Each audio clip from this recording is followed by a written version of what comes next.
Le phénomène de violence sur les réseaux sociaux est de plus en plus présent de nos jours. Harcèlement, humiliation, vidéochoc, insultes, discrimination, racisme. Ce phénomène touche en priorité les ados, mais aussi tous les accros des réseaux sociaux.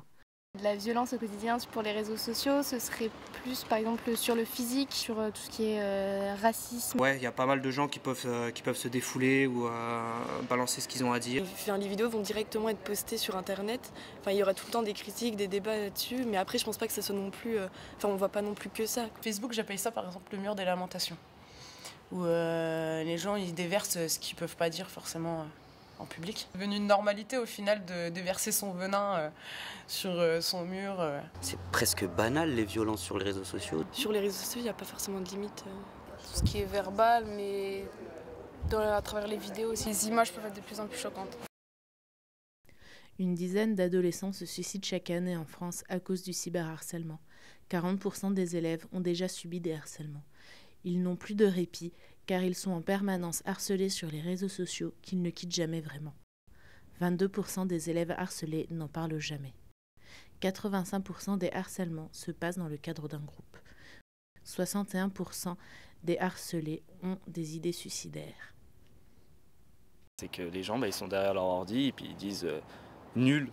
Voilà, je sais pas, on verra jamais ça autre part en fait. Tu peux pas dire ouais, qu'est-ce que t'as pensé de ça? Nul. Point.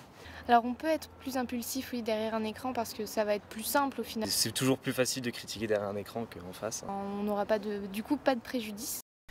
Mais n'oublions pas que nous ne pouvons pas agir impunément sur Internet. Monsieur Benoît, responsable de l'axe droit à l'IRTS de Lorraine Site de Nancy, va nous le rappeler. Un cybercrime, c'est toute infraction susceptible d'être commise à l'aide d'un système ou d'un réseau informatique. Le code pénal français s'est adapté quand même à cette nouvelle réalité de commission des infractions et a prévu donc, ce sont les articles 323 et suivants, donc toute une catégorisation d'infractions qui tient compte justement de cette spécificité d'Internet et qui permet de coupler la qualification de l'infraction avec les qualifications de droit commun. Désabonnez-vous, il y a d'autres manières de communiquer. Les réseaux sociaux nous renferment un peu plus sur nous-mêmes. C'est utile, mais après il ne faut pas en abuser. Arrêtez toute cette merde, quoi. Arrêtez de mettre toute votre vie sur Facebook, arrêtez tout ça parce que au final on n'est plus libre, quoi. C'est plus la liberté.